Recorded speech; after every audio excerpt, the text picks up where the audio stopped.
Hey guys, welcome back. Evac here with another follow-up review, this time of the MSR Hubba Hubba. It's Sunday, it's cloudy, but at least it's not raining and at least the wind's dropped a little bit. A lot better than yesterday. I was bored out of my brain, so I decided to make that crazy video of my hubba in the wind and rain. Thought I better follow it up today just to add a little bit of discussion about why I opted for the Hubba Hubba out of all of the tents out there. There are many different ones with similar configurations, but I'm going to talk to you why I opted for the Hubba out of all the different tents. Let's crack on.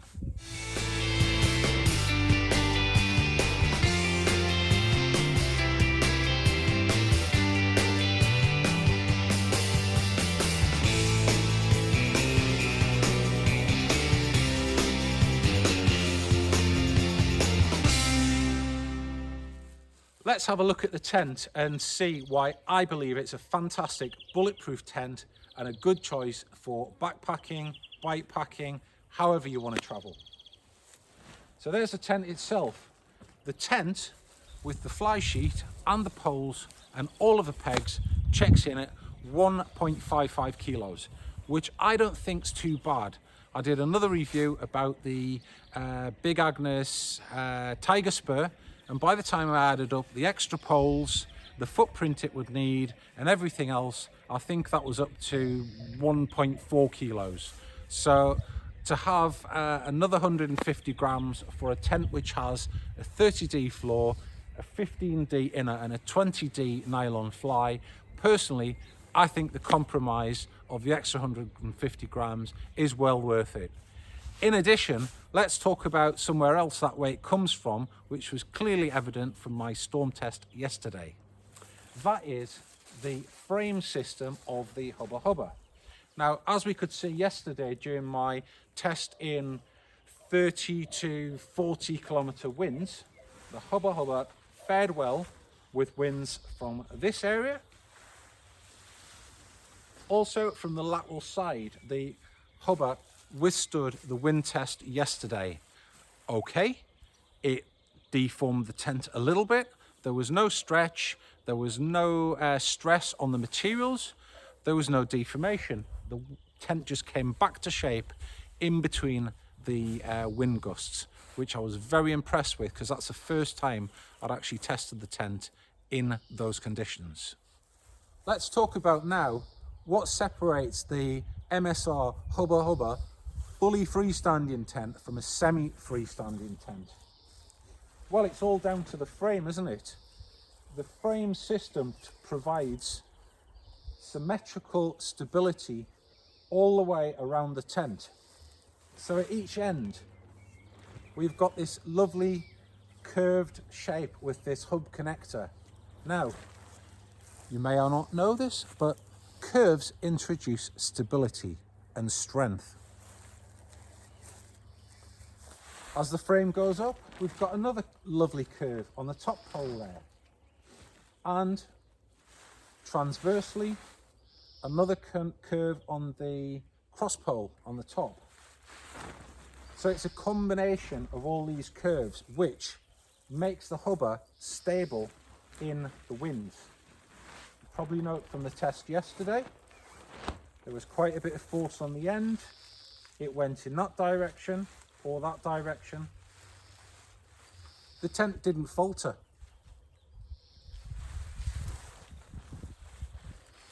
In comparison with a semi-freestanding tent, which I'll explain the difference now, most semi-freestanding tents have a similar system to this, with a curve on one side where you would normally have your head, and at the foot end, a little bit different.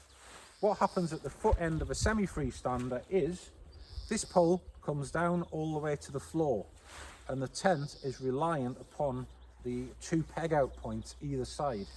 Now, that system might work well in good weather. It might be okay if you've got the wind coming from the other end where you've got that curved pole which is adding stability. However, if you get a strong wind from the foot end with this single pole, there is no doubt the outer tent fabric is going to compress against the inside of the tent, because obviously there is not this pole which is adding the rigidity to the bottom of the tent. So another aspect of this tent that I really like is the door. Got a single zip which you can just open with one hand. There's no need to have one zip and another zip, as we will demonstrate.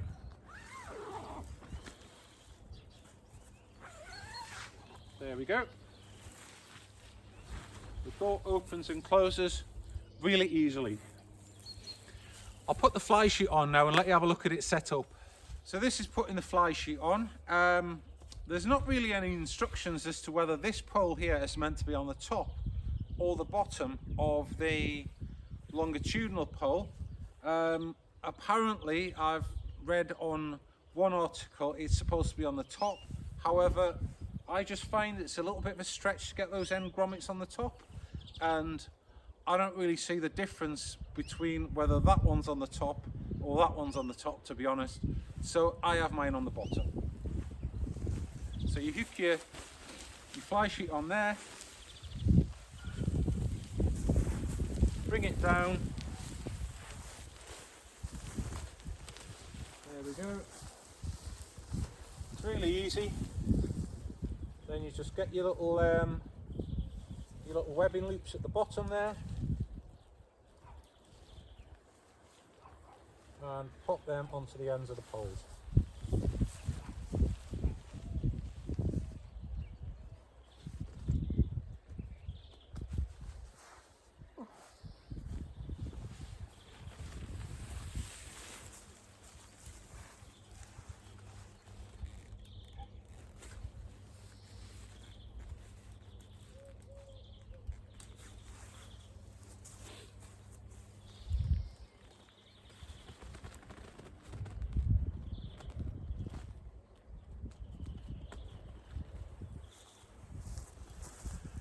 So I'm just going to adjust it now and peg it out. Let's show you how we get on. So when I'm adjusting the fly sheet, what I normally do is I'll just come down here to these adjusters, and I normally just make sure all of this is centralized with these adjusters at the bottom. You can just pull down on that webbing and get your fly sheet nice. If it bothers you to have it looking nice, that is. You might not be bothered, but I am. There we go. See, so you just get that nice and centralized there. I'll just go around and do the other end. So you can see that side is pulled down from last time. I'll just do this side now.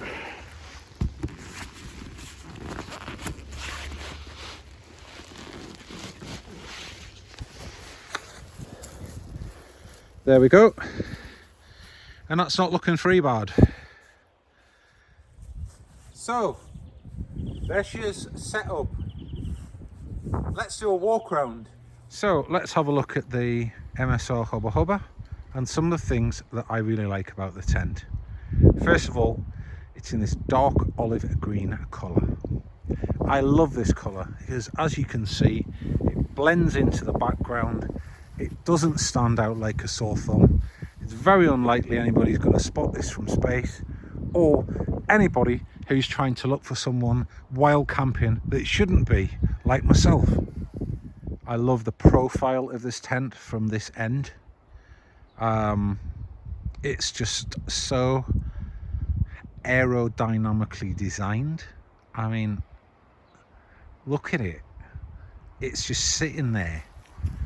It's like squatting with these wings coming out of it like a 747.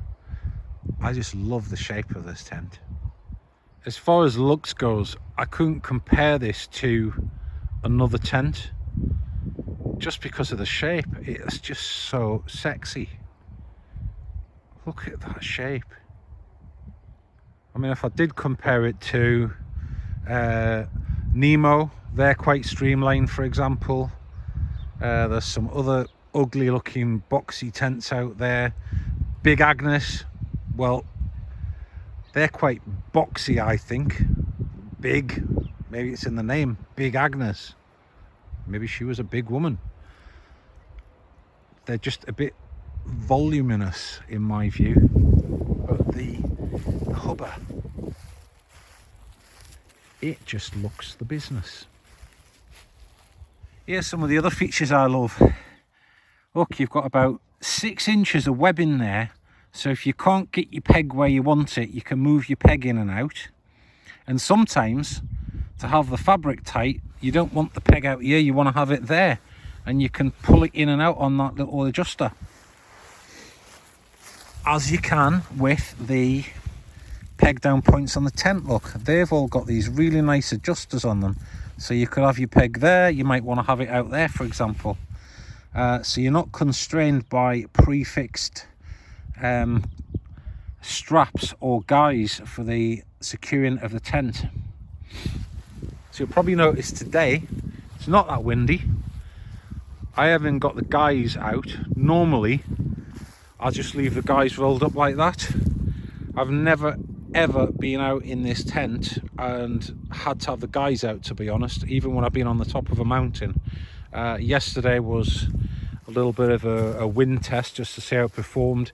I've been out in wind that's been a little bit less than yesterday, not had the guys out, and the tent's sort of bellowed a little bit on the top and then reformed itself to shape as the framing system is designed to do so. But yeah, never ever use the guys on this tent, to be honest. Always just leave them rolled up like that. So if we look at ventilation, we've got 2 vents, one on either end of the tent, with a little stay underneath. You can probably just see that. But I think I said in my video yesterday, having tested this tent in quite windy conditions, I think, to be honest, what I might do is buy some more of that MSR guard line, so I can just put a little tether on there to keep the end of the tent out.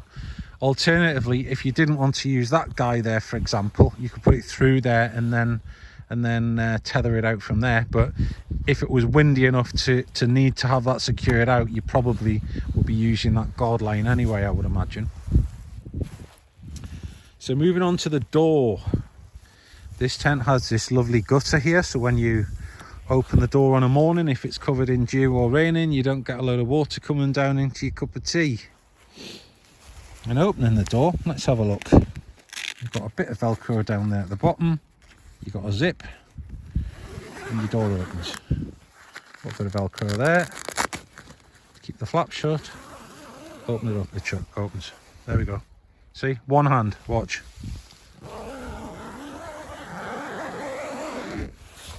Shuts. Some tents, they've said in the reviews, you cannot open the door with one hand. You must use another hand to stop the material snagging in the zip. Look, there we go. 2 times.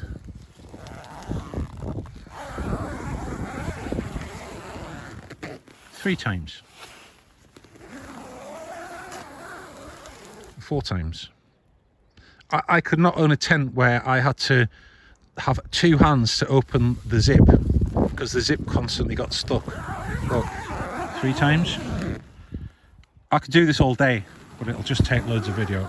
But anyway, the long and short of it is, the zip has never, ever, ever stuck in the door fabric. I've opened and shut that door hundreds of times. The zip has never fouled once. And that is a major factor. So the other thing about the Hubba is this tent is color coded. So we have red at one end and grey at the other end. Ah, I think I've got company. Hello, Coco. Guys, I must just digress for a minute. This is one of the best dogs in the world. This is our Coco. She hasn't been camping yet, but I'm sure she would like to. Poor little soul had to have an operation on her back leg after a few years because of a genetic problem. And she's absolutely fine now. but I'm sure she'd love to come on the trail with me one day. Coco, do you want to go in the tent for a look? I think she does. So I'm inside the Hubba now, and again, this is just like one of the things, one of the deciding factors for me was this door. So you can pin the door back there. I'm not going to do it because I've got the camera in one hand, but you can see how it pins back against there. But the main deciding factor was, look, it's a U-shaped door. Look, one hand and the door opens like that. Or if you want to go in that direction,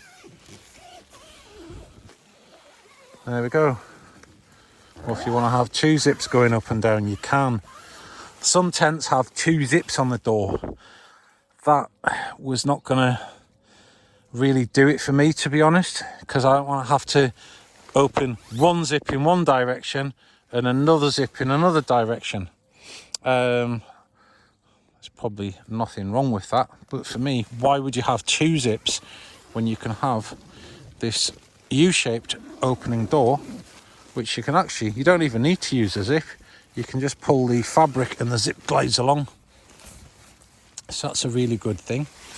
The outer door as well, that can be tied right back to make a complete opening. So here I am inside the Hubba. I've got my head at the top, and I'll just show you how much room I've got left at the bottom. I'm about 185 tall. There we go. I've probably got a good 20 centimeters at the bottom there, past my shoes.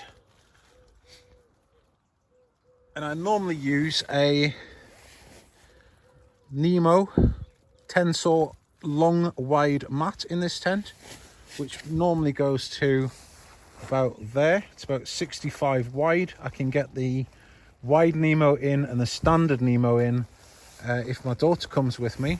But if I'm solo, by the time I get my wide long Nemo in, I've just about got enough room down the side to put my backpack and my boots and other bits and bobs, so I don't have to have them hanging around outside in the vestibule. So that's really handy. And now we've got an example of the door pinned back in the open position. And just getting back to my earlier point about the fly sheet, if I want to open the fly sheet, look, watch, it just opens and it shuts. Nothing gets caught in the zip, which for me is a major factor. The fly sheet can also be opened from the top if you want to have a little bit of ventilation from your fly sheet, for example, like that. And because you've got this gutter here, you're not going to get any water coming in. That's actually quite handy on a morning if you just want to have a little look out or let some fresh air into the tent. And if you're camping somewhere and you've possibly got a nice view, you can open up the outer fly and leave it open. You could probably sleep with it like that if you wanted and just close the inner, which would be very nice if you're in a good location. It's also quite handy on a morning if you're just sitting in your tent, packing your gear up, that sort of thing. There's plenty of headroom in here that you can get in to deflate your mat, pack your bag up and pack down before you actually pack your tent down. The Hubba's got a mesh pocket at each end for putting some personal things in, one at the foot and one up here at the head. I normally just put my sleeping bag, compression sack in there, my phone, my knife, maybe my headphones, that sort of thing. MSR used to make a gear loft for this tent, which would clip into these webbing points on the roof, but I haven't been able to locate the gear loft, to be honest. It's a little bit of a shame that they didn't just put a little gear loft in there, to be honest. My North Face tent has got one and I do use it just to stick my socks in and stuff like that. It would be nice if that gear loft was available, but for some reason they seem to have stopped selling it. I was thinking about just making something myself, actually, just something small, but I haven't really missed not having it because I normally use this tent just solo and it's got the two pockets and there's kind of adequate space on the floor. So although it's a little bit disappointing MSR haven't got that available, it's not something that I've really missed or had desire to go off and make myself, which I'm perfectly capable of doing. So that's one point about the tent, but that's not a negative. So there we have it, guys. That's my thoughts about the MSR Hubba Hubba. It's a fantastic tent. So I would say it's a bulletproof tent. It's in that sweet spot weight-wise for backpacking or bike packing. Compare it with other tents that possibly haven't got the same durability because of the weight of the fabrics used. So I think everything has got a little bit of a compromise, but I'm very happy with it. I think I've explained the benefits of the freestanding pole hub system opposed to the semi-freestanding, which is also made by MSR and other manufacturers. So there we go. I haven't covered all of the features because there's lots of videos out there about the Hubba Hubba, but I think I've gone over some of the more salient points and why I decided upon this tent in comparison with other manufacturers and other tent models. Thanks for watching. If you like the videos, click and subscribe. Have a great day.